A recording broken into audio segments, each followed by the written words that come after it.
اعوذ باللہ من الشیطان الرجیم بسم اللہ الرحمن الرحیم رب اشرح لی صدری ویسر لی امری واحلل عقدۃ من لسانی یفقہوا قولی رب زدنی علما۔ سورہ آل عمران کی آیت نمبر 29۔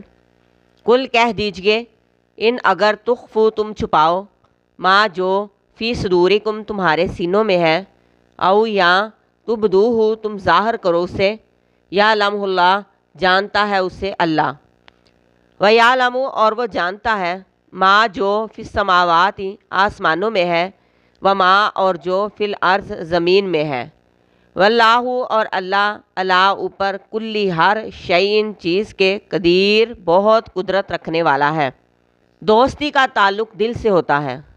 اگر کفار سے تمہاری دوستی ہے، تم نے انہیں رازدار بنا رکھا ہے، اپنے دین ایمان کی بھی پرواہ نہیں کر رہے، دوستی میں تعلق داری میں اللہ کی حدود کا خیال بھی نہیں ہے، تو یاد رکھنا کہ اگر دل میں کوئی چیز چھپائی یا اس کو ظاہر کیا، اللہ اس کو جانتا ہے، کیونکہ وہ تو سینے کے راز سے بھی واقف ہے، سینے کے راز کو بھی جانتا ہے، تمہارے دلوں میں آنے والے چھوٹے سے چھوٹے خیال سے بھی وہ واقف ہے، اسے سب پتہ چل جاتا ہے۔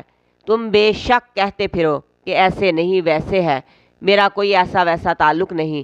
اللہ کو پتہ ہے کہ کتنی، کیسی اور کس قیمت پر اور کس درجے کی تمہاری غیر مسلموں سے تعلق داری ہے۔ وہ اللہ تو زمین اور آسمان کی ہر چیز کا خوب علم رکھنے والا ہے۔ زمین اور آسمان میں چھوٹے سے چھوٹے ذرے کا بھی اللہ کو خوب علم ہے۔ اللہ خوب علم رکھنے والا ہے۔ انسان کوئی راز پال کر، کوئی خیال دل میں رکھ کر، کوئی ارادہ کر کے دنیا سے تو چھپ سکتا ہے، لیکن اللہ سے نہیں چھپ سکتا، اور اللہ ہر چیز پر قدرت رکھنے والا ہے۔